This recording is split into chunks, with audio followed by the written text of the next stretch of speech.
नमस्कार। प्राइम समाचारमा स्वागत छ। म दृष्टिवाणी धिताल र म जीवन खड्का। सुरु गरौं अहिलेसम्मका प्रमुख समाचारबाट। मनोनयनको अघिल्लो दिनसम्म कांग्रेसले महानगरका मेयर र उपमेयरका उम्मेद्वार छान्न सकेन। बालुवाटारमा छलफल जारी। गठबन्धन दलहरू सूची तयार गर्न व्यस्त।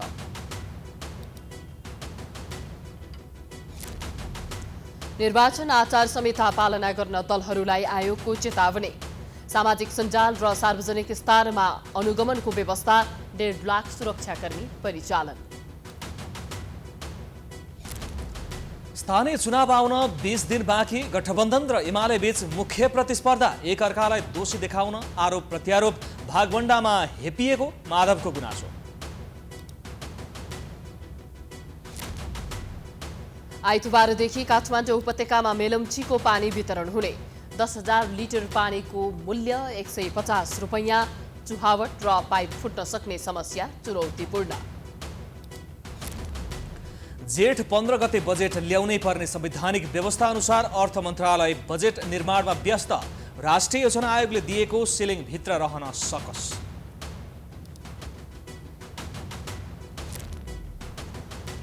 पछिल्लो 24 घण्टामा रुसी फौजले युक्रेनमा ठूलो उपलब्धि हात पार्न नसकेको बेलायतको दाबी। मरियोपोल नियन्त्रण गरेको घोषणा गलत भएको जेके। र वीर गणेशमान सिंह स्मृति राष्ट्रिय बक्सिङ प्रतियोगिताको फाइनल समीकरण पूरा। विभागीय टिमको खेलाडीको वर्चस्व।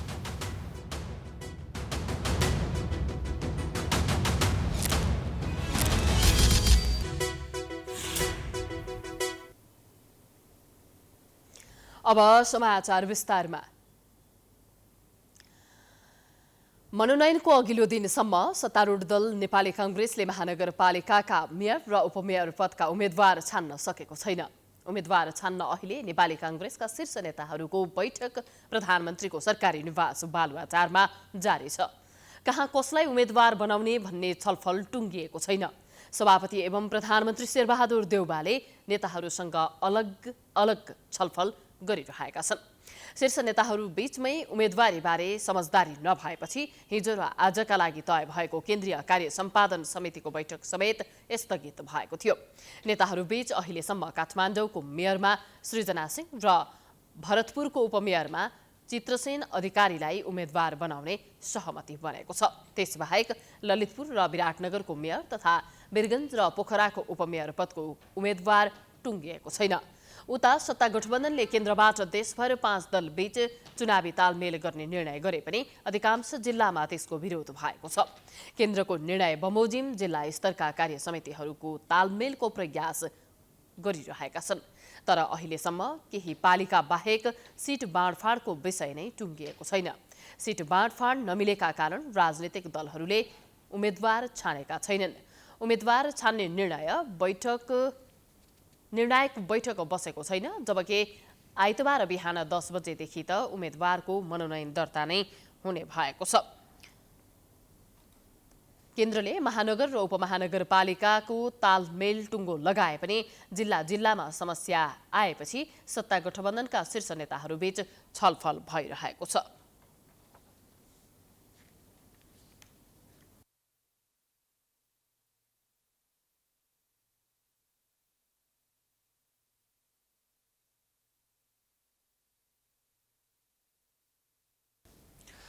स्थानीय तहको निर्वाचन नजिकै गर्दा सुरक्षा जटिलतालाई मध्यनजर गर्दै सुरक्षा रणनीति बनाइनेछ। केही राजनैतिक दलबाट निर्वाचन बहिष्कारदेखि अवरोधसम्मका गतिविधि गर्ने बताएपछि चुनावी सुरक्षा रणनीति बनाइन लागेको हो। चुनावलाई लक्षित गरी सरकारले 1.5 लाख बढी सुरक्षाकर्मी चुनावमा खटाउँदैछ। यद्यपि अघिल्लो निर्वाचनको तुलनामा सुरक्षा थ्रेट कम भएकाले मतदाताको सहभागिता भने बढाउन सकिने सुरक्षा निकायको आकलन छ। एक रिपोर्ट। वैशाख 30 गते हुने स्थानीय चुनावमा नेपाल प्रहरीले 65,000 बढी जनशक्ति निर्वाचन केन्द्रित सुरक्षामा परिचालन गर्ने गरी आवश्यक रणनीति तयार पारेको छ भने नेपाली सेनाका 71,000 जनशक्ति निर्वाचनमा खटिनेछन्। यस्तै सशस्त्र प्रहरीबाट 32,000 जनशक्ति निर्वाचनमा खटिनेछन्। नेपालको सुरक्षा संयन्त्र यही वैशाख 30 मा हुने स्थानीय तहको निर्वाचनलाई धाँधली र भयरहित तौरमा सम्पन्न गराउनका लागि आवश्यक सुरक्षा रणनीतिका साथ कार्य क्षेत्रमा होमिँदैछ। तर राजनीतिक दल र अहिलेको गठबन्धनका कारण सुरक्षा चुनौती भने यथावत रहेको पूर्व सुरक्षाकर्मी बताउँछन्। सुरक्षा थ्रेट हुनुमा राजनीतिक दल नै मुख्य जिम्मेवार रहेको पूर्व सुरक्षाकर्मीको बुझाइ छ। दुई तीन एङ्गलमा हामीले हेर्नुपर्ने हुन्छ जस्तो लाग्छ मलाई, किनकि एउटा त कस्तो भनेपछि जुन गठबन्धनहरू भएको छ नि, गठबन्धन त्यति कम्फर्टेबल देखिरहेको छैन कि भए तापनि हामीले सुरक्षाको हिसाबले हेर्ने हो भने त्यति कम्फर्टेबल एकअर्कासँग फिल गरिरहेको छैनन्। भोलिको दिन के हुन्छ भने तपाईँको आफ्नो स्पेस छोड्दै गयो र तपाईँको अर्को डोमिनेसन भयो या अरू त्यो गठबन्धनभित्र तपाईँले जुन किसिमको सहयोग पाउनुपर्ने त्यो पाएन भने त्यसले तपाईँको अराजकता या तपाईँको त्यसले द्वन्द्व निम्ताउँछ कि। ठुलो पार्टीको मध्य प्रदेशमा ध्यान भएको र त्यहाँका स्थानीय भने आफ्नो अस्तित्व खोजीमा रहेका कारण हुलदङ्गा हुन सक्ने आकलन गरिएको छ। त्यस्तै विभिन्न राजनीतिक समूहले अझै पनि चुनावमा भाग नलिएका कारण सुरक्षा समस्या आउन सक्ने देखिन्छ। मधेसी पार्टीका ठुल्ठुला नेताहरूलाई उनीहरूले आफूतिर तानेर उम्मेदवार पनि घोषणा गरेका छन् होइन।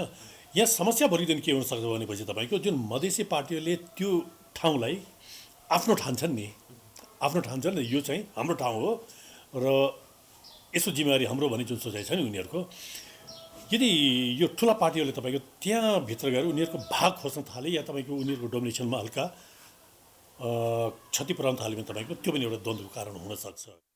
त्यसो त अहिले अघिल्लो चुनावको तुलनामा सुरक्षा जटिलता कम छ, तर सुरक्षा थ्रेट भने यथावत नै छ, जसले गर्दा राजनीतिक दल पनि संवेदनशील हुनुपर्ने र एकअर्काप्रति अविश्वासको वातावरण हुन नहुने प्रहरीका पूर्व डिआइजी हेमन्त मल्ल बताउँछन्।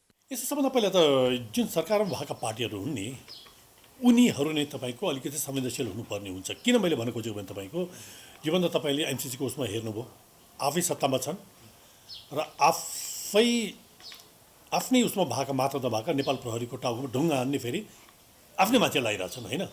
त्यसले गर्दा के भनेपछि पहिलो काम यदि तपाईँ सत्तामा हुनुहुन्छ भनेपछि तपाईँ जिम्मेवार हुनु पर्यो। पहिलो काम मैले भन्नु खोजेँ कि एउटा त्यो भयो र अर्का र जुन अघि भन्यो नि हामीहरूले जुन विश्वासमा तपाईँहरू अगाडि बढिराख्नु भएको छ भने त्यहाँ चाहिँ अविश्वास क्रिएट गरिदिनु भएन। सुरक्षा टोलीले अहिले मतदान स्थल र केन्द्रको सूचना सङ्कलनदेखि स्थलगत निरीक्षणको काम गरिरहेको छ भने निर्वाचन गतिविधि सुरु भएको क्षेत्रमा आवश्यक सुरक्षा प्रदान गर्न खटिएको छ।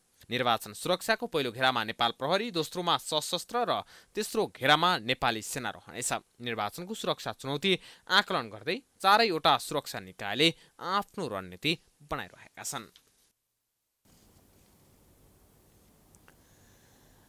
निर्वाचन आयोगले वैशाख 30 गते तोकिएको स्थानीय तहको निर्वाचनको तयारी सहज रूपमा अघि बढाइरहेको छ। मतपत्र छपाईदेखि निर्वाचन अधिकृत तोक्नेसम्मका काममा कुनै ढिलाइ भएको छैन। आजदेखि संयुक्त निर्वाचन अधिकृत तोक्नेसम्मका काममा कुनै ढिलाइ भएको छैन। संयुक्त निर्वाचन सञ्चालन केन्द्र सञ्चालनमा पनि ल्याइएको छ। आयोगले आचार संहिता पालना नगरे उम्मेदवारलाई सङ्कट पर्न सक्ने चेतावनी दिएको छ। एक रिपोर्ट। निर्वाचन आयोगले आसन्न स्थानीय तहको निर्वाचनका क्रममा शनिबारदेखि संयुक्त निर्वाचन सञ्चालन केन्द्र जेईओसी कार्यान्वयनमा ल्याएको छ। आयोगको संयोजकत्वमा गृह मन्त्रालय, विभिन्न सुरक्षा निकाय र सम्बन्धित निकायका उच्च स्तरका प्रतिनिधि रहेको केन्द्रको शनिबार आयोगको कार्यालय बहादुर भवनमा शुभारम्भ गरिएको हो। यही वैशाख 30 गते हुने स्थानीय तहको निर्वाचनका लागि जारी भएको निर्वाचन अनुगमन निर्देशिका र सुरक्षा निर्देशिका बमोजिम गठित सो केन्द्रबाट नियमित अनुगमन, सूचना आदान प्रदान र निर्वाचन तयारीका क्रममा हुने समस्या तत्काल समाधान गर्ने प्रबन्ध मिलाइएको छ। केन्द्र सञ्चालनसँगै निर्वाचनको तयारी लगभग पूरा भएको सन्देश मिलेको र अब निर्वाचन हुने नहुने भन्ने थन्क्याइदिए हुने स्पष्ट भएको आएको तर्क छ। निर्वाचनको तयारी सम्पन्न गरेको छ र अब उम्मेदवारी, मतदान, मतगणना र नतिजा प्रकाशनतर्फ उन्मुख हुँदैछ। हामीले निर्वाचनको मिति तय गरेर निर्वाचन कार्यक्रम स्वीकृत गरिसकेपछि मतपत्र छपाईको अवधि र हामीले ढुवानी गर्नुपर्ने अवधिलाई हेरेर मतपत्रलाई अन्तिम रूप दिन्छ। आयोगले निर्वाचन आचार संहिताको पालना गर्न र तडक भडक पूर्ण प्रचार नगर्न चेतावनी दिएको छ। आचार संहिता पालना नगरे उम्मेदवारलाई सङ्कट पर्न सक्ने चेतावनी दिएको छ। कुनै सार्वजनिक स्थानमा दलको झण्डा राखेको भए त्यसलाई हटाउन आग्रह गरेको छ। उम्मेद्वार मनोनयन दर्ताका लागि जाँदा पनि 3x3 साइजको एउटा मात्र झण्डा प्रयोग गर्न आयोगको आग्रह छ। साथै कुनै दलको झण्डा चिन्ह भएको भेस्ट, टोपी, गम्छा नलगाउन र त्यस्ता चिन्ह अङ्कित झोला नबोक्न पनि आयोगले सर्वसाधारणलाई आग्रह गरेको छ। त्यस्ता सामग्री प्रयोग गरे कारबाहीमा पर्ने आयोगको भनाइ छ। अनुगमनको सन्दर्भ अब टी सर्ट लगाएका, चिन्ह बोकेका आदि इत्यादि अनुगमनको चाहिँ अलिकति आचार संहिताको अनुगमनका कुराहरू उठेका छन्। हामीलाई अहिले त्यति धेरै भयावह अवस्था सिर्जना भइ नसकेको भन्ने नै लाग्दछ। यो बिचमा हामीले केही स्पष्टीकरणहरू सोधेका छौँ, जवाफ आएका छन्। त्यसको यथोचित कारबाही भएको समाचार तपाईँहरूले पाउनुहुन्छ। सामाजिक सञ्जालमा निर्वाचन आचार संहिता अनुगमनका लागि आयोगले अनुगमन टोली खटाउने भएको छ। सामाजिक सञ्जालमा भइरहेको विकृतिहरूलाई अनुगमन गर्न आयोगले एउटा टोली बनाएको र आइतबारदेखि सो टोलीले अनुगमनलाई अगाडि बढाउनेछ। आयोगले निर्वाचनको तयारीका लागि आवश्यक सामग्री ढुवानी गरी पठाउन थालेको छ भने वैशाख 11 र 12 गते मनोनयन दर्ता भएपछि मतपत्र पनि ढुवानी गरिने भएको छ। हालसम्म 1,36,00,000 मतपत्र छपाई भइसकेको छ। यही वैशाख 30 गते सम्पन्न हुने स्थानीय तह सदस्यको निर्वाचनको सबै तयारी निर्वाचन कार्यतालिका बमोजिम व्यवस्थित र प्रभावकारी ढङ्गले भइरहेको छ। 753 वटै स्थानीय तहहरूमा मुख्य निर्वाचन अधिकृत तथा निर्वाचन अधिकृतको कार्यालय स्थापना भई कार्य सञ्चालन भइरहेको र मतदान केन्द्रमा प्रयोग हुने सामग्रीहरू पठाउने कार्य निरन्तर भइरहेको छ। 6वटा महानगरपालिकामा उम्मेद्वारहरूको अन्तिम नामावली प्रकाशित भइसकेपछि मात्र मतपत्र छापिने भएको छ। जसअनुसार 6वटा महानगर र भक्तपुरका 4 नगरपालिकाको मतपत्र उम्मेद्वारको अन्तिम सूची प्रकाशित भइसकेपछि मात्र छापिनेछ।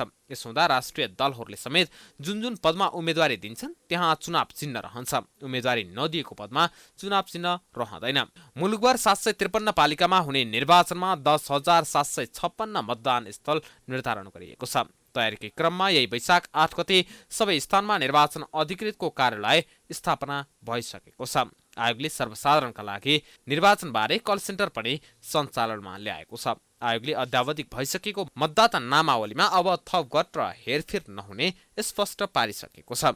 यसैबीच आयोगले उम्मेदवारी मनोनयन गर्नका लागि कतिपय स्थानीय तहमा गोला प्रथाद्वारा दिन तय गरिएको भन्दै ध्यानाकर्षण भएको जनाएको छ। आयोगले शनिबार विज्ञप्ति जारी गर्दै समय व्यवस्थापनका लागि 2 दिन मनोनयनका लागि छुट्याएको जानकारी दिएको छ। आयोगका प्रवक्ता पौडेलले 2 दिन मध्ये आफूलाई उपयुक्त हुने दिनमा उम्मेद्वारलाई मनोनयन दर्ता गर्नका लागि विज्ञप्ति मार्फत आग्रह गरेका छन्। स्थानीय निर्वाचन आउन 20 दिन बाँकी छ। स्थानीय निर्वाचनमा सत्ता गठबन्धन र प्रमुख प्रतिपक्षी दल नेकपा एमाले बीच कडा प्रतिस्पर्धा हुने भएको छ। उम्मेदवार चयन गर्न सकसमा परेका दलहरूले आफ्ना एजेन्डा लिएर जनतामा जाने भएका छन्। स्थानीय निर्वाचनको विषयलाई लिएर एमाले र गठबन्धन बीच कडा आरोप प्रत्यारोप पनि सुरु भएको छ। एक रिपोर्ट। स्थानीय निर्वाचन 2074 को नतिजा हेर्दा एमाले मजबुत भए पनि अहिले त्यो अवस्था रहेन। 2074 सालमा 40% स्थानीय निकायको नेतृत्व हात पारेको एमालेलाई विरासत जोगाउन सत्तारूढ गठबन्धनले चुनौती दिएको छ। प्रमुख प्रतिपक्षी दल एमालेले भने विगतमा आफ्नो पार्टीले गरेको विकास निर्माणको कामलाई प्राथमिकतामा राखेर चुनावी अभियानलाई तीव्र पारेको छ। साथै एमालेले नवप्रवेशीलाई समेत टिकट दिने तथा गठबन्धन सरकारले गरेको खराब कामको भण्डाफोर गर्ने रणनीति तय गरेको छ। उसले बिग्रिएको अर्थतन्त्र सुधार्न पनि एमालेलाई जनताले साथ नदिनुको विकल्प नरहेको स्पष्ट पारेको छ। काङ्ग्रेसले भने गठबन्धन दलबीच शक्ति सन्तुलन गर्दै चुनावी माहौल आफ्नो पक्षमा पार्न अगाडि बढिरहेको छ। उसले सत्ता गठबन्धन स्थानीय प्रदेश र सङ्घ सहित 3 तहसम्म नै कायम राख्ने भन्दै माओवादी केन्द्र एकीकृत नेकपा समाजवादीलाई सँगै लिएर हिँड्ने सन्देश पनि प्रवाह गरिरहेको छ। काङ्ग्रेसले 5 वर्षका लागि नेपाली जनताले दिएको जनादेशलाई एमालेले पूरा गर्न नसकेको, समस्याको समाधान गर्न उदासीन बनेको भन्दै निर्वाचनमा काङ्ग्रेसलाई मतदान गर्न आग्रह गरेको छ। जसलाई जिम्मेवारी जनताले दिए त्यो जिम्मेवारी पूरा गर्न सकिन भनेर उहाँहरूले हात उठाएको अवस्थामा फेरि जिम्मेवारी दिने कुरा कतिको जनताको पक्षमा हुन्छ भन्ने कुराले नेपाली जनतालाई चाहिँ त्यो छोएको छ कि किन दिने। फेरि कुरा मात्रै भए काम भएनन्, गफ ठुला काम कम, यो कुरा चाहिँ स्पष्ट रूपमा हामी राख्न सफल भयौँ। त्यसकारण किन दिने, अब एमाले पार्टीलाई मत किन दिने भन्ने कुरा लाई नेपाली जनताले गम्भीर रूपमा मतदाताहरूले चाहिँ लिएको अवस्था छ। एमाले समृद्ध नेपाल र सुखी नेपालीको नारा तय गरेर विकास र समृद्धिमा फड्को मारेको दाबी गरेको छ। उसले स्थानीय निकायको विकासका लागि पनि एमालेलाई जिताउनु पर्ने जिकिर गरेको छ। स्थानीय विकास र जनतालाई पुर्याउने सेवा सुविधा स्थानीय तहबाट पुर्याउनु पर्छ। त्यसकारण त्यो सेवा सुविधा पुर्याउनका लागि चाहिन्छ नेकपा एमालेको सरकार। एमालेको सरकारमा पनि स्थानीय तह भएन भने त कसरी गर्ने? त्यसकारण चाहिन्छ स्थानीय सरकार। यो विचार सहित, यो भिजन सहित, यो अठोट सहित, यो सङ्कल्प सहितको एमालेलाई स्थानीय तहमा हामीले बहुमत दिलाउन सकेनौँ भने देशले दुर्भाग्य भोग्नु पर्नेछ। राजनीतिक दलले स्थानीय निर्वाचनलाई मध्यनजर राखेर जनताका मन छुने खालका घोषणा पत्र तथा प्रतिबद्धता पत्र पनि जारी गरेका छन्। विगतमा पनि यस्ता घोषणा पत्र जारी हुने गरेका थिए। शिक्षा, स्वास्थ्य, सडक निर्माण, खानेपानी लगायत अन्य जनताको जनजीवनसँग प्रत्यक्ष सरोकार राख्ने विषयलाई केन्द्रमा राखेर ल्याएका घोषणा पत्रमा प्रतिबद्ध गरेका विषय के कति पूरा गरे त्यसको मूल्याङ्कन गर्ने बेला पनि यही निर्वाचन हो। Political bureau, prime times HD, Kathmandu. सत्तारूढ गठबन्धनले भागवण्डाको आधारमा महानगर र यसको सिट सङ्ख्या टुङ्ग्याएको छ। महानगर र उपमहानगरमा सम्मानजनक भागवण्डा गरिएको बताइए पनि कतिपय नगरपालिका र गाउँपालिका तथा ओडा लगायत स्थानीय तहमा गठबन्धन दलबीच कुरा नमिलेपछि गठबन्धनमा सहभागी दलले नै असन्तुष्टि जनाउन थालेका छन्। एक रिपोर्ट। सत्ताको नेतृत्व गरिरहेको नेपाली काङ्ग्रेसको केन्द्रीय समितिले चैत्र 15 गते शक्ति र सामर्थ्यका आधारमा सबै स्थानीय तहमा गठबन्धन दलबीच चुनावी तालमेल गरेर जाने निर्णय गरेको थियो। यसैलाई रोडम्याप मानेर गठबन्धनका दलहरूले चुनावी कार्यगत एकताको हात अगाडि बढाए। स्थानीय काङ्ग्रेसले भरतपुर, पर्सा लगायतका केही ठाउँमा विरोध गरे पनि उनीहरू महानगर र उपमहानगरमा उम्मेदवार चयन गर्न सफल भए। तर कतिपय नगरपालिका र गाउँपालिका तथा वडाहरूमा कतै चुनावी तालमेल त कतै एक्लै प्रतिस्पर्धा गर्ने निर्णय स्थानीय काङ्ग्रेसले गरेपछि गठबन्धनको एक दल नेकपा एकीकृत समाजवादीले असन्तुष्टि जनाएको छ। अहिलेको नयाँ संविधान जो बनेको छ, यो संविधान अनुसार कुनै पनि एक्लै पार्टीको सरकार बहुमत आउने सम्भावना छैन। हेर्नुहोस्, त्यो धेरै किसिमको सङ्गठन भएपछि भन्नु सक्दैन। कसै त मिल्नै पर्यो। उसलाई हटाउनु पर्यो सबैले भने, ल ठिक छ हटाऊ। त्यस कारण चाहिँ नि अब यो गठबन्धनलाई अगाडि लगेर जानु छ। त्यस कारण चाहिँ गठबन्धन भन्दाखेरि गिभ एन्ड टेक हुन्छ नि। तपाईँलाई सबैको दिनलाई गठबन्धन बनायो होइन नि। उनले पनि केही पाउनुलाई गठबन्धन बनायो। ठिक छ, काङ्ग्रेस पार्टी ठुलो पार्टी छ, ठुलै पार्टी होस्, सानो पार्टी हामी पनि हुनु पाऊँ भने जस्तो त। काङ्ग्रेसले भने आफ्नो पकड क्षेत्रमा अन्य दलको उम्मेदवारलाई टिकट दिँदा स्थानीय काङ्ग्रेसले विरोध गर्नु स्वाभाविक भएको बताएको छ। शक्ति नै नभएको कमजोर दल भनेर कतिपय ठाउँमा काङ्ग्रेस कार्यकर्ताले अपमान गरेको भन्दै समाजवादीले सरकार निर्माणमा महत्त्वपूर्ण भूमिका खेलेको नबिर्सन काङ्ग्रेसलाई सचेत गराएको छ। 5 दलीय गठबन्धनसँग वार्ता गरिरहेका छौँ। 5 दलीय गठबन्धनको बीचमा हाम्रो छलफल चलिरहेको छ। तर त्यो छलफल त्यति उत्साहवर्धक छैन। पहिलो चरणको हामीले जुन सहमति गरेका छौँ त्यो चाहिँ उत्साहवर्धक छ। यता नेपाली काङ्ग्रेसले भने गठबन्धनको पक्षमा देशभर सर्कुलर नै जारी गरेको छ। प्रधानमन्त्री समेत रहेका काङ्ग्रेस सभापति शेरबहादुर देउवाले एमालेलाई कमजोर बनाउन गठबन्धन मजबुत बनाउनु पर्ने बताएका छन्। गठबन्धन भएपछि गिभ एन्ड टेक हुने स्पष्ट पार्दै देउवाले सबै एकजुट भएर निर्वाचनमा जानुपर्ने बताएका छन्। विभिन्न जिल्लाहरूको रिपोर्ट सुन्दाखेरि त्यति आशावादी, त्यति उत्साही हुने स्थिति देखिँदैन। हामीले भनेका थियौँ कि देशैभरि हाम्रो पार्टीको सञ्जाल छ, हाम्रो पार्टीको सङ्गठन छ। त्यसैले देशैभरि हामीले न्यूनतम रूपमा पनि हाम्रो उपस्थिति हुनैपर्छ। जसरी भए पनि जित निकाल्ने भन्दै चुनावी तालमेल गरेपछि कुन दल कति शक्तिशाली छ भन्ने परिक्षण समेत नहुने भएको छ।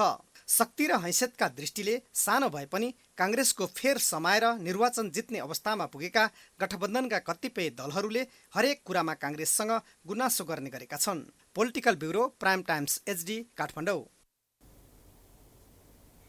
समाचारको सिलसिला जारी छ। हामी विश्रामपछि आउँछौँ। बाँकी समाचारको साथमा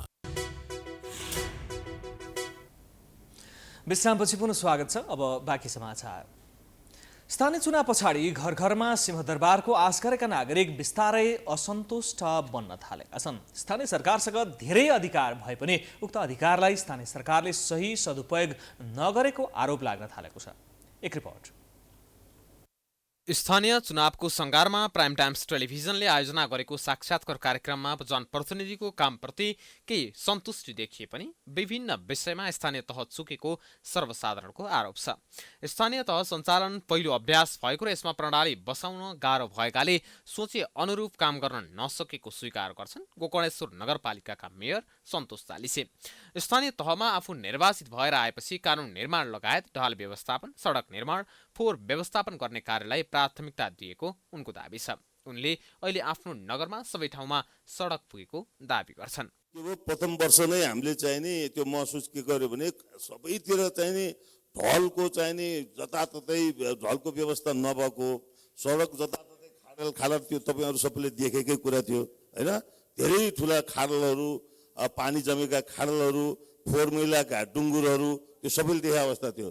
अब अहिले चाहिँ तपाईँले चाहिँ त्यो देख्न सक्नुहुन्न। मेयर चालिसीको कुरामा सहमत छैनन् अहिलेका उम्मेद्वारका आकांक्षीहरू। उनीहरूले अघिल्लो चुनावमा गरेका घोषणा कुनै पनि पूरा नगरेको आरोप लगाउँछन्।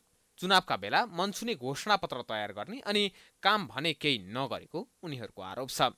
उहाँले विकास जुन 35 करोड भन्नुभएको छ, एउटा योजना भनिदिनुहोस् मलाई।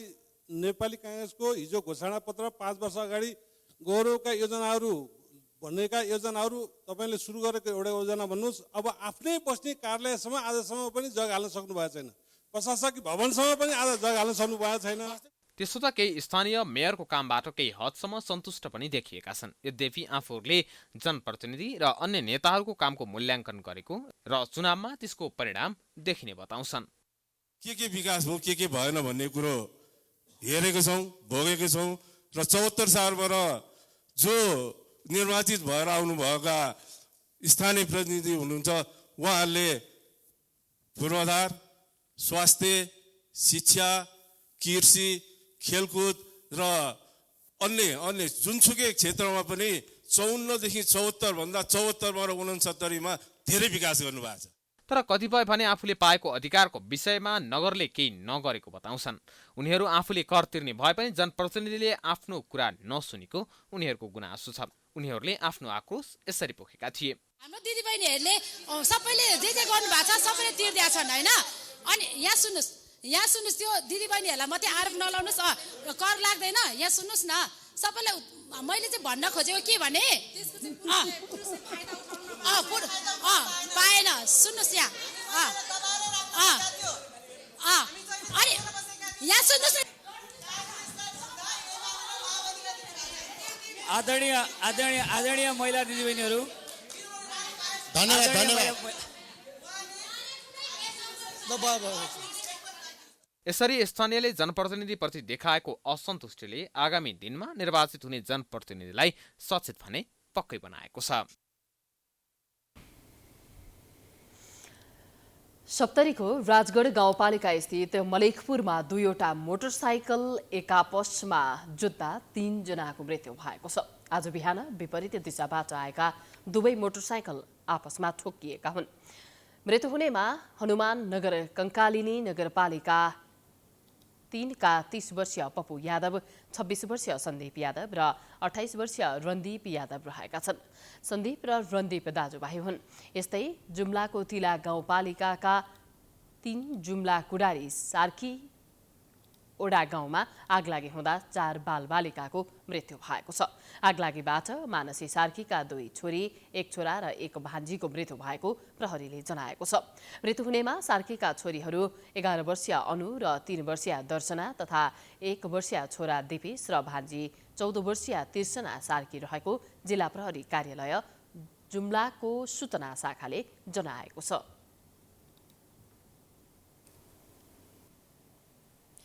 नेपाल भ्रमणमा रहेको अमेरिकी संसद सदस्यहरूको प्रतिनिधि मण्डल र नेपाली सांसद बीच द्विपक्षीय सम्बन्धमा छलफल भएको छ। काठमाडौँको एक होटलमा शनिबार भएको छलफलका क्रममा अमेरिकी संसद सदस्यहरूले नेपालमा समृद्धिको आधार तयार गर्न सहयोग गर्ने प्रतिबद्धता जनाएका थिए।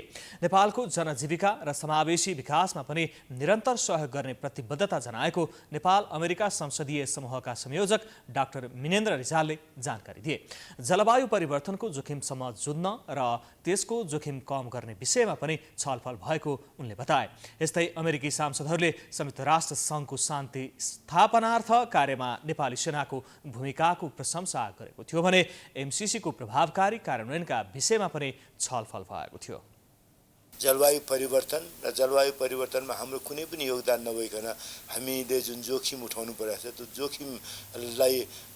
जोखिमसँग लड्नको लागि जुझ्नको लागि त्यसबाट हुने क्षतिलाई कम गर्नका लागि हामीलाई चाहिने सहयोग र जलवायु परिवर्तनको काममा चाहिँ अरू देशहरू विकसित देशहरूबाट यत्रो ठुलो योगदान नहोस् जसले गर्दाखेरि बाँकी देशहरू बिना कुनै आफ्नो योगदान त्यो जोखिम बेहोर्नु परेको छ त्यस खालको परिस्थिति नहोस् भनेर। आगामी सोमबार नेपाल र अमेरिकाबीच कूटनीतिक सम्बन्ध स्थापना भएको 75 वर्ष पूरा हुन लागेको अवसरमा अमेरिकी प्रतिनिधि मण्डल नेपाल आएको हो। नेपालको संसदले एमसीसी अनुमोदन गरेपछि अमेरिकाले आर्थिक सहयोग पनि बढाएको छ भने भेटवार्तालाई पनि प्राथमिकता दिएको छ।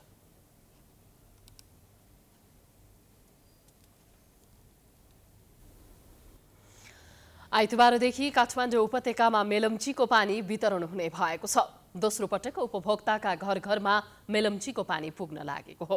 सरकारले विभिन्न 4 चरण गरेर वैशाख 17 गतेसम्ममा दैनिक रूपमा 17 करोड लिटर मेलम्चीको पानी उपभोक्ताको घर घरमा पुर्याउने योजना बनाएको छ। अब 10,000 लिटर मेलम्चीको पानी उपभोग गरे बापत उपभोक्ताले 150 रुपैयाँ तिर्नुपर्ने र थप उपयोगका लागि थप रकम तिर्नुपर्नेछ। एक रिपोर्ट। लामो समयको प्रतीक्षापछि आइतबारदेखि फेरि काठमाडौँ उपत्यकाका उपभोक्ताले मेलम्चीको पानीले तिर्खा मेट्न पाउने भएका छन्। काठमाडौँ उपत्यका खानेपानी लिमिटेड KUKL का अनुसार पहिलो चरणमा मिन भवन ओभरहेड ट्याङ्की, अनामनगर ओभरहेड ट्याङ्की, महाङ्काल चौर पानी पोखरी र खुमलटार पानी पोखरी गरी 4वटा पानी ट्याङ्कीबाट मेलम्चीको पानी वितरण गरिनेछ।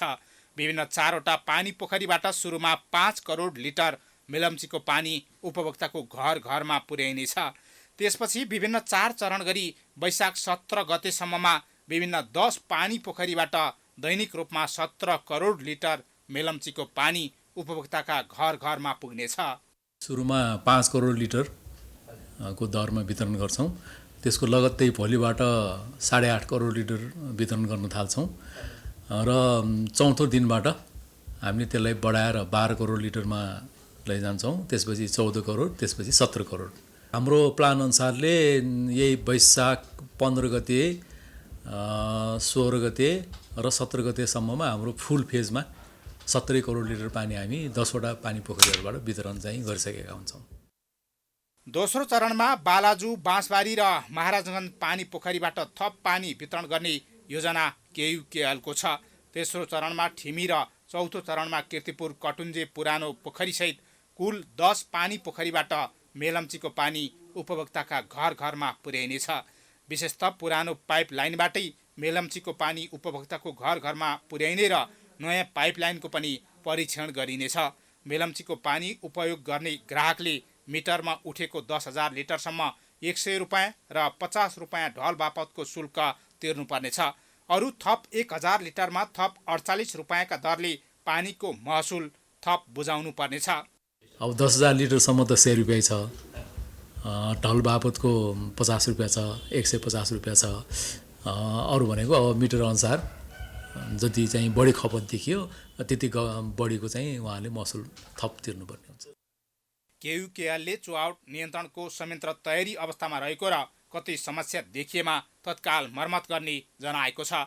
उपभोक्तालाई मेलम्चीको पानीबारे कुनै पनि जिज्ञासा रहेमा KUKL को फेसबुक पेजमा गएर आफू सम्बन्ध रहेको शाखा कार्यालयबाट आवश्यक जानकारी लिन सक्ने KUKL ले जनाएको छ। यसअघि 2077 चैतमा मेलम्चीको पानी परीक्षण वितरण स्वरूप उपत्यकावासीको धारामा खसालिएको थियो। सोही बेला राष्ट्रपति विद्यादेवी भण्डारीबाट मेलम्ची आयोजनाको उद्घाटन गरिएको पनि थियो। तर 2078 असार पहिलो साता आएको बाढीले ठूलो क्षति पुर्याएपछि मेलम्चीको पानी काठमाडौँ ल्याउनमा अवरोध खडा भएको थियो। प्राइम टाइम्स एचडीका लागि क्यामेरामा राजेश ढकालका साथ हरिशरण नेउपानी, काठमाडौँ। बाराको पथलैया जितपुर सडक खण्ड अन्तर्गतको सिमरा क्षेत्रको जङ्गलमा केही महिलाहरूले खुलेआम देह व्यापार चलाउने गरेका छन्। राजमार्गमा हिँड्ने सवारी साधनका चालक तथा सहचालकलाई लक्षित गरी स्थानीय महिलाहरूले यौन धन्दा चलाउने गरेको खुलेको छ। देउसे राजमार्ग क्षेत्रमा यौन व्यापार हुने गरे पनि प्रहरी प्रशासन भने अनभिज्ञ जस्तै बनेको छ। एक रिपोर्ट।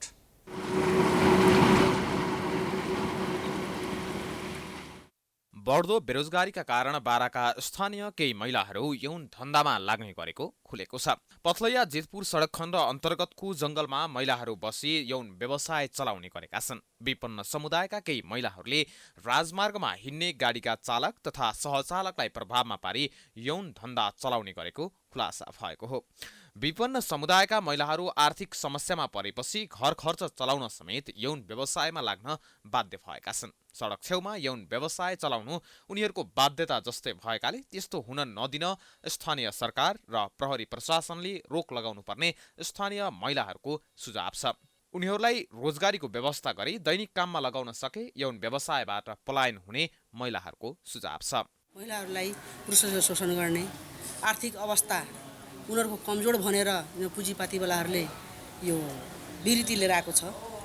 त्यो विरति र ल्याएको कारण पनि तपाईँको यो रोजगार नपाएको कारण आज यो स्थानीय सरकारले तपाईँले चाहिँ नि यो यदि करिडोर जुन छ त्यो करिडोरमा ध्यान दिएर उनीहरूलाई चाहिँ नि जागिरको व्यवस्थापन गरिदिएको भएदेखि आज पक्कै उनीहरूले पनि ठाउँ पाउँदैन थियो। उनीहरूको लागि चाहिँ आर्थिक सहयोग त्यही हुन्थ्यो। महिलाहरूले राजमार्गमा हिँड्ने सवारी चालकहरूलाई केन्द्रित गरी यौन व्यवसाय सञ्चालन गरेका छन्। महिलाहरू सडकको छेउमा उभिने र गाडी रोक्ने जस्ता काम गर्ने गर्छन्। आकर्षित पुरुषहरूसँग महिलाहरूले मोलमोलाई गरी जंगलमा लग्ने गर्दछन्। बेरोजगारको समस्याले महिलाहरू यौन व्यवसायमा लाग्न बाध्य भएकोले मौकाको फाइदा उठाउने त्यस्ता पुरुषहरूलाई कारबाही गर्नुपर्ने स्थानीय महिलाहरूले माग गरेका छन्। बहुत गलत पुरुष बा, ऊ गलत पुरुष ना रहित, ऊ घटिया घर के ना रहित, तो एगो ऊ भूखा बा, ओ भूखा का लगे जौन जात होई तौन पूजपति ऊ एकदम से घटिया बा। ओकरा भी माँ बा, ओकरा भी बहन बा, ओकरा भी बेटी बा, ऊ भी ओकरा सोचे के पड़ल जे ना ये अच्छा काम ऊ गलत करके पाछा हम ना जाऊ। ओकरा ऐसा आदमी के हमर सुझाव बा। सडक छेउमा बसी जंगलमा यौन व्यवसाय चलाउनेहरू प्राय विपन्न समुदायका परिवारका महिलाहरू रहेका छन्। उनीहरूमा पनि पुरुषले अर्को विवाह गरी श्रीमती छाडेका वा श्रीमानहरू वैदेशिक रोजगारीमा गएर उतै विवाह गरेका महिलाहरू रहेका छन्। यौन व्यवसाय कानुन बमोजिम कानुनी अपराध हो भने सामाजिक दृष्टिकोणले हेर्दा विकृति बुझिन्छ। तर बाराका जंगलदेखि होटलसम्म खुलियाम यौन धन्दा भइरहे पनि प्रहरी प्रशासन अनभिज्ञ जस्तै बनेको छ। यता जिल्ला प्रहरी कार्यालयले भने विभिन्न समयमा राजमार्गमा यौन कर्मीहरूले यौन व्यवसाय चलाएको भन्ने जानकारी आए पनि प्रहरीले फेला नपारेको जनाएको छ। यस्ता ठाउँलाई निगरानी गरेको र होटल सञ्चालकहरूलाई समेत सुझाव दिए नियन्त्रणको प्रयास गर्दै आएको प्रहरीले जनाएको छ। वेश्यावृत्ति हुने स्थानहरूमा गस्ती पेट्रोलिङ तथा छापा हान्ने कार्यक्रम समय समयमा हुने गर्दछ र साथै विभिन्न होटलका मालिकहरूलाई यस सम्बन्धमा सजग गराउने प्रयास पनि गरिएको छ। बढ्दो बेरोजगारका कारण घर खर्च चलाउन समस्या भएपछि यौन व्यवसायमा लाग्न बाध्य भएको स्थानीयको भनाइ छ। यौन व्यवसायमा लाग्ने महिलाहरूलाई स्थानीय सरकारले विभिन्न तालिम दिई सिपको विकास गर्न सके केही हदसम्म महिलाहरू रोजगारमा लाग्ने देखिन्छ वा स्थानीय स्तरमा हुने विकास निर्माणका काममा उनीहरूलाई रोजगार दिन स्थानीय सरकारले समयमै ध्यान दिन जरुरी छ। प्राइम टाइम्स टेलिभिजनका लागि बाराबाट श्रीकान्त गुप्ताको रिपोर्ट। समाचारको सिलसिला अझै जारी छ। हामी विश्रामपछि आउँछौँ। बाँकी समाचारको साथमा विश्रामपछि स्वागत छ। अब आर्थिक समाचार।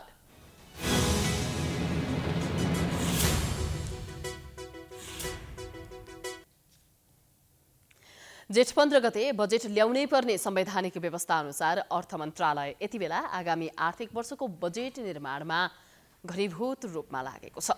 राष्ट्रिय योजना आयोगले दिएको सिलिङभित्र रहेर सीमित स्रोतबाट असीमित आवश्यकता पूरा गर्ने गरी बजेटको प्राथमिकरणमा अर्थ लागेको छ।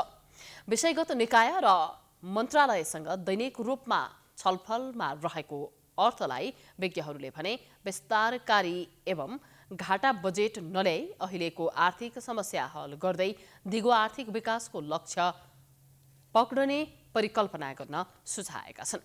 एक रिपोर्ट। अर्थ मन्त्रालयले चैत 1 गतेदेखि क्यालेन्डर नै बनाएर आगामी आर्थिक वर्ष 2079-80 को बजेट तर्जुमा गरिरहेको छ। यसका लागि सबै निकाय परिचालन गरेको अर्थ मन्त्रालयको भनाइ छ। चैत 1 गतेदेखि हाम्रो बजेट क्यालेन्डर निकालेर त्यो अनुसार चाहिँ बजेट तर्जुमा भइराखेको विषय छ। सबै तपाईको चाहिँ अथोरिटीहरू त्यसमा निकायहरू सबै निकायहरू पनि परिचालित भएका छन्। राष्ट्रिय योजना आयोगले सिलिङ पठाइसके सबै मन्त्रालयहरू आफ्नो सिलिङभित्र बसेर LMBIS line ministry budgetary information सिस्टममा इन्ट्री प्रविष्टि गरिराख्नु भएको छ, छलफल गरिराख्नु भएको छ। राजस्व व्यवस्थापन महाशाखा प्रमुख भोपाल बरालको संयोजकत्वमा 5 सदस्यीय बजेट मस्यौदा लेखन समिति पनि बजेट तर्जुमाका लागि भिडिरहेको छ। सञ्चार माध्यमबाट सूचना प्रकाशित गरी राय सुझाव लिने, मन्त्रालयको टोल फ्री नम्बरबाट राय लिने, उद्योगीहरूलाई इमेल गरेर सुझाव सङ्कलन गर्ने कार्य मन्त्रालयले गरिरहेको छ। विषयगत निकायहरूसँग राय लिएर सम्बन्धित क्षेत्रका उजागर नभएका विषयलाई आगामी बजेटमा सम्बोधन गर्ने, सीमित स्रोतबाट असीमित आवश्यकता पूर्ति गर्न प्राथमिकताका विषयमा अर्थमन्त्री जनार्दन शर्मा स्वयं आफै दैनिक छलफलमा जुटिरहेका छन्। अहिले दैनिक रूपमा 3 वटा विषयगत मन्त्रालयसँग अर्थले छलफल गरिरहेको छ। मङ्गलबारसम्ममा 15 वटा मन्त्रालयसँग छलफल सक्ने कार्यतालिका अर्थको छ। सबै तहबाट बजेट निर्माण कार्य युद्ध स्तरमा अगाडि बढिरहेको मन्त्रालय बताउँछ।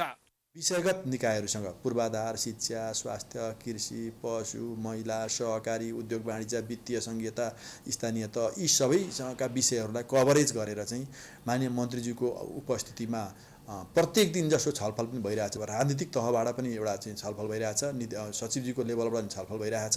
त्यसपछि सहसचिवको संयोजकता बनेको त्यो बजेट तर्जुमा मस्यौदा समितिले मस्यौदा पनि भनिरहेछ। यी विभिन्न राजस्व परामर्श समितिले रिपोर्ट दिने काम पनि गरिरहेछ। बजेट तथा कार्यक्रम महाशाखा त्यो इन्ट्रीतिर पनि लागिरहेछ, छलफलतिर पनि लागेछ। एकदम घनीभूत रूपमा अहिले बजेट निर्माणको काममा अगाडि बढिरहेको अवस्था हो। यता अर्थ क्षेत्रका जानकारहरूले विस्तारकारी भन्दा पनि अहिलेको आर्थिक समस्यासँग जुझ्दै दिगो आर्थिक विकासको लक्ष्य भेट्ने गरी आगामी आर्थिक वर्षको बजेट ल्याउनुपर्ने सुझाव दिएका छन्। राजस्वमुखी मात्र नभई अनावश्यक आयात नियन्त्रण गर्ने, उत्पादनमूलक क्षेत्रलाई प्रोत्साहन गर्ने बजेट अहिलेको आवश्यकता रहेको विज्ञहरूको सुझाव छ। कमसेकम नेपाललाई कृषिमा आत्मनिर्भर बनाउने सङ्कल्प बजेटले लिनुपर्ने अर्थविज्ञहरू बताउँछन्। डेफिसिट बजेट लिएर आएर होइन, बडो एक्सपान्सनरी भएर पपुलिस्ट किसिमको बजेट ल्याउने बेला चाहिँ होइन। इकोनोमिक क्राइसिसमा भएको हुँदा यो क्राइसिसबाट म्यानेजमेन्ट गर्ने हो र यो के भने रेभिन्यूको बेस बढाउनुपर्छ। तर घाटा बजेटतिर गएर चाहिँ एक्सपान्सनरी ल्यायो भने यो झन् प्रत्युत्पादक हुन्छ। यसले एकातिर इन्फ्लेसन बढाउँछ। हुन त अहिले इन्फ्लेसन सिङ्गल डिजिटमै छ, तर गत वर्षको भन्दा बढेको हो। तर अहिले चुनाव पनि छ, चुनावले गर्दा पनि त्यसै पब्लिक एक्सपेन्डिचर हाई हुने हुँदाखेरि यसले चाहिँ एकातिर आन्तरिक रूपमा चाहिँ मुद्रास्फीति बढाएर जाने अनि अर्कोतिर चाहिँ गरी यसले भुक्तान सन्तुलनलाई प्रतिकूल दिशातिर लिएर जाने हुन्छ। त्यसकारण यो एक्सपान्सनरी पोलिसी चाहिँ प्रत्युत्पादकै हुन्छ। 18 खरबको बजेट पनि ठुलो। बजेट निर्माणको प्रक्रियामा रहेका सरकारी निकायका लागि राष्ट्रिय योजना आयोगले बजेट तर्जुमा सम्बन्धी मार्गदर्शन र ढाँचा पठाउँदै कोभिड-19ले अर्थतन्त्रमा पारेको प्रभाव न्यूनीकरणका उपायलाई प्राथमिकतामा राख्नुपर्ने उल्लेख गरेको छ। आर्थिक सामाजिक क्षेत्रको पुनरुत्थानलाई प्राथमिकता दिँदै उत्पादनशील रोजगारी सिर्जना एवं उत्पादक तथा उत्पादकत्व वृद्धि र समतामूलक वितरण प्रणाली सुनिश्चित हुने गरी कार्यक्रम तथा बजेट तर्जुमा गर्न आयोगले भनेको छ। आयोगका अनुसार आगामी आर्थिक वर्षमा कुल 17 खर्ब 93 अर्ब रुपियाँको बजेट सीमा रहनेछ। प्राइम टाइम्स एसडीका लागि हरिशरण नेउपाने, काठमाडौँ। अब अन्तर्राष्ट्रिय समाचार।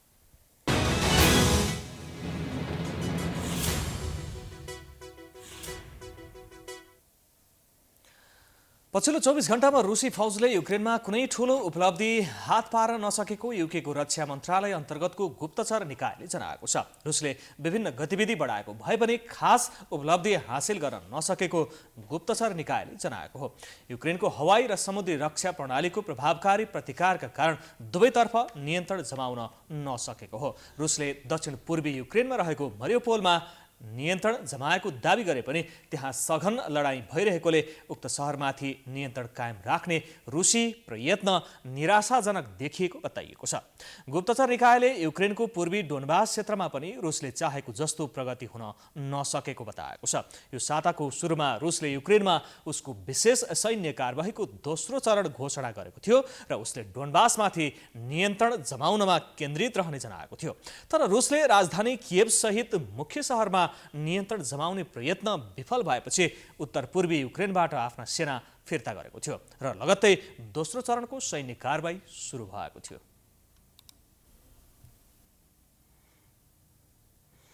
अब खेलकुद समाचार।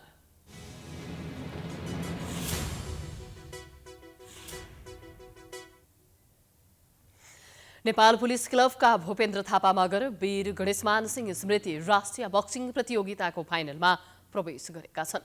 बसन्तपुर डबलीमा शुक्रबार भएको पुरुष 63 केजी तौल समूहको फाइनलमा एफिएफका सोनम सार्कीलाई पराजित गर्दै भूपेन्द्रले फाइनलमा स्थान बनाएका हुन्।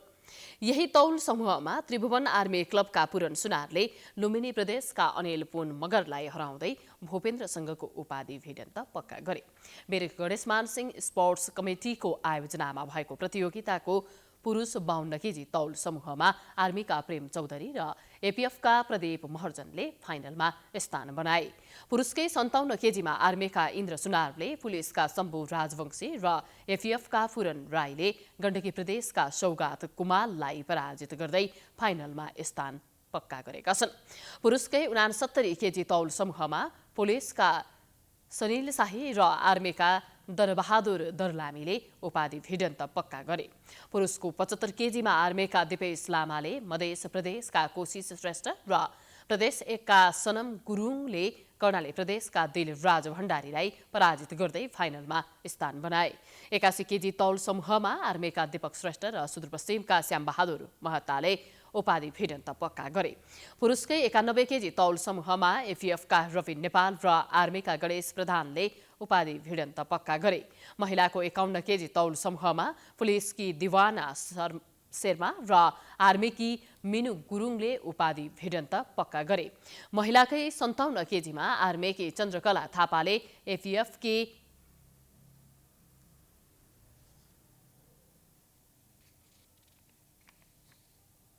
नङजा बुढामगर र पुलिसकी निशा तामाङले प्रदेश 1 की सुस्मिता राईलाई पराजित गर्दै उपाधि भिडन्त पक्का गरे। महिलाकै 60 केजीमा आर्मीकी सङ्गीता दङ्गाल र एफीएफकी सङ्गीता सुनारले फाइनलमा स्थान बनाए।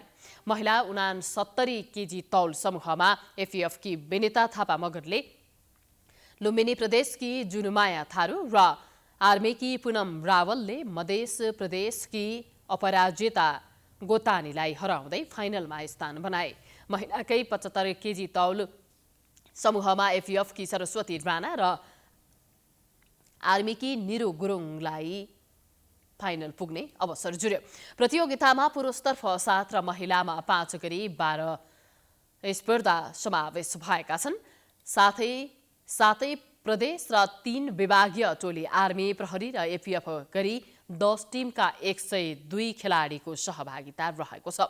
प्रत्येक स्पर्धाका विजेताले 25,000, उपविजेताले 15,000 र तेस्रो हुनेले 2 खेलाडीले समान 7,500 नगद पुरस्कार पाउनेछन्। उत्कृष्ट पुरुष खेलाडीलाई मोटरसाइकल र उत्कृष्ट महिला खेलाडीलाई स्कुटर प्रदान गरिनेछ।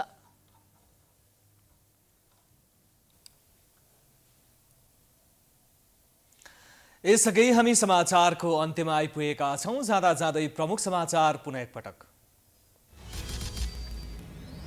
मनोनयनको अघिल्लो दिनसम्म कांग्रेसले महानगरका मेयर र उपमेयरका उम्मेदवार छान्न सकेन। बालुवाटारमा छलफल जारी, गठबन्धन दलहरू सूची तयार गर्न व्यस्त।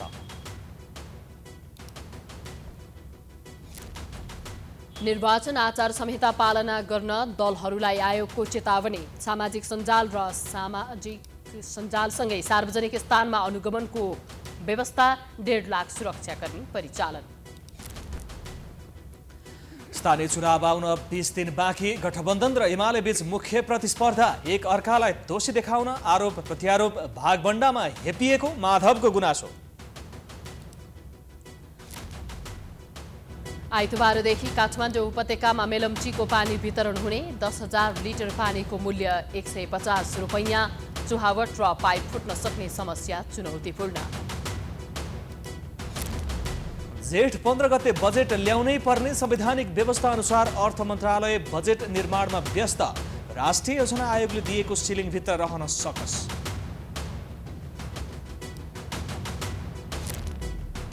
पछिल्लो 24 घण्टामा रुसी फौजले युक्रेनमा ठूलो उपलब्धि हात पार्न नसकेको बेलायतको दाबी। मरियोपोल नियन्त्रण गरेको घोषणा गलत भएको जिकिर। र वीर गणेशमान सिंह स्मृति राष्ट्रिय बक्सिङ प्रतियोगिताको फाइनल समीकरण पुरा। विभागीय टिमको खेलाडीको वर्चस्व।